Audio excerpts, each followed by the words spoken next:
আমন্ত্রণ জানাচ্ছি পল্লী টিভির নিয়মিত অনুষ্ঠান পল্লী স্পোর্টসে। দর্শক, যে কোনো দিন যে কোনো কন্ডিশনে বাংলাদেশ যুক্তরাষ্ট্রের চেয়ে ভালো দল, এ কথার বিপরীতে হয়তো খুব কম সংখ্যক মানুষই পাওয়া যাবে। অপেক্ষাকৃত বেশি শক্তিশালীর তকমা পাওয়া বাংলাদেশ অবশ্য বাস্তবে সেটির প্রয়োগ ঘটাতে পারেনি। প্রথমবারের মতো যুক্তরাষ্ট্রের মুখোমুখি হয়ে 2-1 ব্যবধানে সিরিজে হেরেছে তারা। বিস্তারিত জানাতে সঙ্গে আছি আমি সাইমা শিউলি। চলুন দেখে আসি ডেস্ক রিপোর্টে। যুক্তরাষ্ট্রের বিপক্ষে বাংলাদেশের সিরিজ হারাটা অপ্রত্যাশিতই। প্রথম ম্যাচে 5 উইকেটে হারের পর দ্বিতীয় ম্যাচে জয়ের খুব কাছে গিয়েও হেরে যায় টাইগাররা।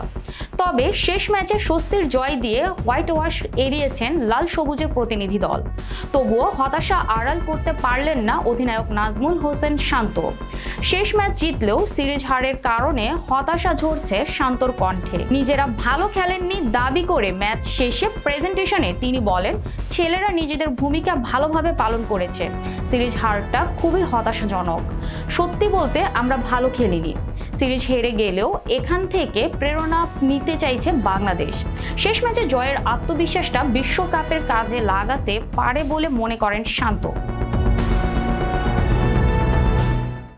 দর্শক, শান্ত আরও বলেন, বিশ্বকাপকে সামনে রেখে জয় দিয়ে শেষ করাটা আমাদের সাহায্য করতে পারে। আমরা কন্ডিশন সম্পর্কে জানি, লক্ষ্য হলো সামনের দিকে।